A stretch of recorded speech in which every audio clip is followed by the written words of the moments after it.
evening, students. This is Santosh Kumar Sinha, your English faculty, and once again, welcome to my channel that is called ज्ञान गुरु English. और आपके सामने मैं वही topic यानी कि जो 2 दिन से पढ़ा रहा हूँ, इडियम्स और फ्रेजेस, जो कि किसी भी कॉम्पिटिटिव पॉइंट ऑफ व्यू से बहुत ज़्यादा इंपॉर्टेंट है, उसी को मैं अभी कंटिन्यू कर रहा हूँ क्योंकि उसमें अभी ब्रेक नहीं देना है। क्योंकि किसी भी कॉम्पिटिटिव एग्जाम्स में और खास करके एसएससी एग्जाम्स में आपका इडियम्स और फ्रेजेस पूछता है, इसलिए से आप लोग इस पर ज़्यादा फोकस करना है और कोशिश करना है कि इस पर आपको कैसे अच्छा से अच्छा नंबर स्कोर होगा। So let's see question number 1 of today.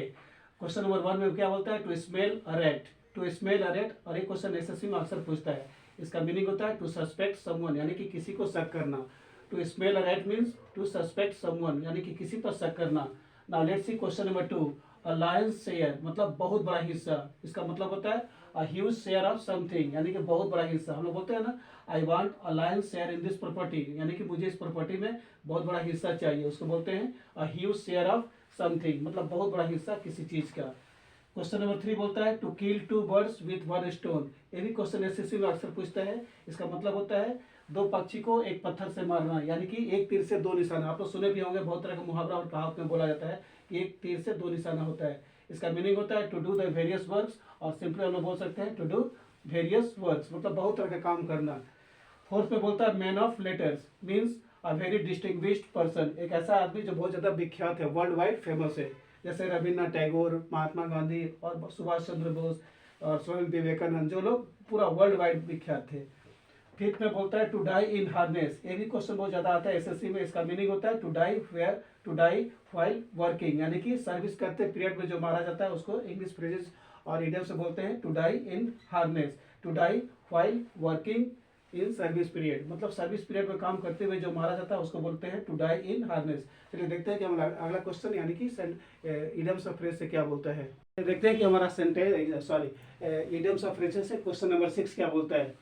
6 में बोलता है टू फेस द म्यूजिक। यहाँ म्यूजिक हो गया मतलब हमारा जिंदगी का जो समस्या है, जो प्रॉब्लम है, उसका मीनिंग होता है to bear the consequences. Means to bear the consequences मतलब समस्या को फेस करना, मतलब जो भी फेस है, जो भी समस्या है उसको आपको फेस करना है। To face the music means to bear the consequences. Second में बोलता है a snake in the grass, मतलब अ हिडन इनेमी। स्नेक को यहाँ पर इनेमी बोला गया जो कि हिडन है। अगर आप घास पर ध्यान से नहीं चलेंगे तो शायद साथ आपको काट सकता है। उसको बोलते हैं snake in the grass means a hidden enemy. और एक क्वेश्चन भी एसएससी में बहुत ज्यादा पूछता है। Now let's see question number 8। A dark horse, और कभी कभी पूछता है अ ब्लैक हॉर्स, मतलब अनवांटेड पर्सन, एक ऐसा आदमी जो कि वांटेड नहीं है, अनवांटेड है, मतलब rejected person of the society. 9th में बोलता है टू मिस द बस, और ये भी क्वेश्चन एसएससी के लिए बहुत ज्यादा इंपॉर्टेंट है। मतलब सारा जो क्वेश्चन है आपका एसएससी पॉइंट ऑफ व्यू से बहुत ज्यादा इंपॉर्टेंट है। इसका मीनिंग होता है टू मिस द अपॉर्चुनिटी, यानी कि मौका खो देना, यानी कि मौका गवा देना, यानी कि लाइफ में कभी भी अपॉर्चुनिटी को खोना नहीं चाहिए। 10th में बोलता है एवरी इंच अ जेंटलमैन, यानी कि अ परफेक्ट जेंटलमैन, यानी कि a complete person who is respected by all in the society.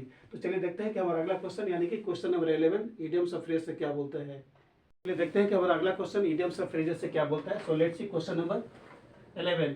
To offset the apple cart. Once again read the question. To offset the apple cart का meaning होता है to do something wrong, यानी कि कोई चीज को गलत कर देना। इसको इडियम्स ऑफ फ्रेज बोलते हैं टू डू समथिंग रॉन्ग, और इसका क्वेश्चन होता है to offset the apple cart. 12th में बोलता है टू मीट वंस वाटरलू। ये भी question SSC point of view से बहुत ज्यादा इंपॉर्टेंट है। इसका आंसर हो जाएगा द लास्ट डिफीट, यानी कि लास्ट डिफीट को बोलते हैं इडियम्स ऑफ फ्रेज में to meet once Waterloo. Now question number 13। Water under the bridge. Water under the bridge means होता है something that can not be changed, एक ऐसा चीज जिसको हम जिंदगी में परिवर्तन नहीं कर सकते हैं, जिसको यानी कि चेंज नहीं किया जा सकता, उसको बोला जाता है water under the bridge. Question number 14 में बोलता है टू ब्लो द विशल, मतलब विशल को बजाना। इसका मीनिंग होता है स्टॉप समथिंग डूइंग, यानी किसी काम को आप अगर कर रहे हैं तो उसको रोक देना, अचानक रोक देना। मतलब कोई काम आप कर रहे हैं उसको अचानक आपने रोक दिया, उसको बोला जाता है टू ब्लो द विशल। 15 में बोलता है 9 डेज वंडर। आप तो बहुत सुने होंगे, बहुत पॉपुलर कहावत है कि 4 दिन की चांदनी फिर अंधेरी रात। इसको इंग्लिश में क्या बोलेंगे? Something that is wonderful for 9 days and then it is forgotten completely, एक ऐसा चीज जो सिर्फ 9 दिन का होता है। मतलब यहाँ 9 दिन बोला गया 4 दिन से, और उसके बाद उसको पूरी तरह से जब हम भूल जाते हैं उसको बोलते हैं हिंदी में 4 दिन की चांदनी फिर अंधेरी रात। ये भी कहावत जो है ना बहुत ज्यादा पॉपुलर है। So let's see what is our another question of idioms and phrases. देखते हैं कि हमारा अगला क्वेश्चन यानी कि फाइनल क्वेश्चन आज का सेशन के क्या बोलता है इडियम्स ऑफ फ्रेजेस से। देखते हैं ध्यान से।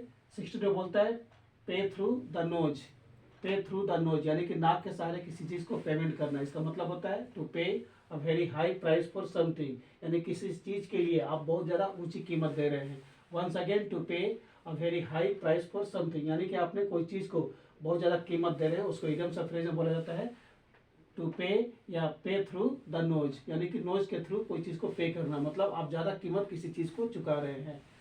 17 में बोलता है स्क्वायर मील, इसका मीनिंग होता है वेरी लार्ज एंड सेटिस्फाइंग मील, बहुत बड़ा लार्ज, और जो आप खा रहे हैं एकदम सेटिस्फैक्शन आपको मिल रहा है, सेटिस्फाइंग मील आपको मिल रहा है, मतलब जो भी है, जो भी आप खा रहे हैं एकदम संतुष्ट आपको हो रहा है, मतलब मन संतुष्ट हो जा रहा है। इसका इंग्लिश होता है वेरी लार्ज एंड सेटिस्फाइंग मील, मतलब जो भी मील है वो सेटिस्फाइंग मील है आपके लिए, उसको बोलते हैं इंग्लिश इडियम्स ऑफ फ्रेजेस में स्क्वायर मील। 18 में बोलता है to laugh all the way to the bank, मतलब to laugh all the way to the bank, यानी कि बैंक जाते समय पूरा रास्ता में हंसते हुए जाने का मतलब होता है to be very excited in positive sense, मतलब जब आपका जैसे कोई भी डायरेक्टर या प्रोड्यूसर का जब पिक्चर हिट हो जाता है तो लोग घर तक पूरा खुशी खुशी हंसते हुए जाते हैं। इसको इडियम्स ऑफ फ्रेज बोलते हैं to laugh all the way to the bank, मतलब टू बी वेरी एक्साइटेड। और एक्साइटेड का दो सेंस होता है, एक होता है पॉजिटिव में और दूसरा होता है नेगेटिव में। जब हम लोग ज़्यादा गुस्सा हो जाते हैं उस केस पर भी हम लोग बोलते हैं डोंट बी सो एक्साइटेड, और यहाँ एक्साइटेड हो गया पॉजिटिव सेंस में, यानी कि किसी भी डायरेक्टर किसी को प्रोड्यूसर का जब पिक्चर हिट होता है तो पूरा रास्ता बैंक तक वो मतलब हंसते हुए जाता है कि उसका पिक्चर हिट कर गया। सेकेंड लास्ट में बोलता है take a leaf from somebody's book, यानी कि किसी की किताब से एक लीफ चोरी कर लेना, एक पत्ता को चुरा लेना। इसका मीनिंग होता है टू कॉपी समथिंग, मतलब किसी चीज़ को आपने कॉपी कर लिया, किसी भी राइटर का कोई भी राइटिंग्स है उसको आपने कॉपी कर लिया, टू कॉपी समथिंग। इसको इडियम्स ऑफ फ्रेज में बोला जाता है take a leaf from somebody's book, means to copy something, किसी चीज़ को चोरी कर लेना, यानी किसी चीज़ को कॉपी कर लेना।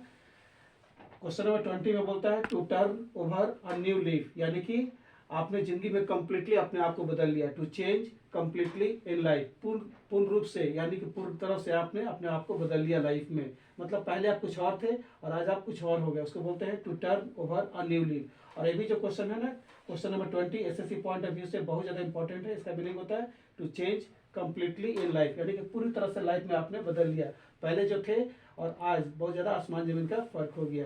So these were the questions regarding idioms and phrases for today, and when I meet again I shall give you so many questions regarding idioms and phrases. If you like the video, please like, share and subscribe it. Till then, good night to all of you. Thank you.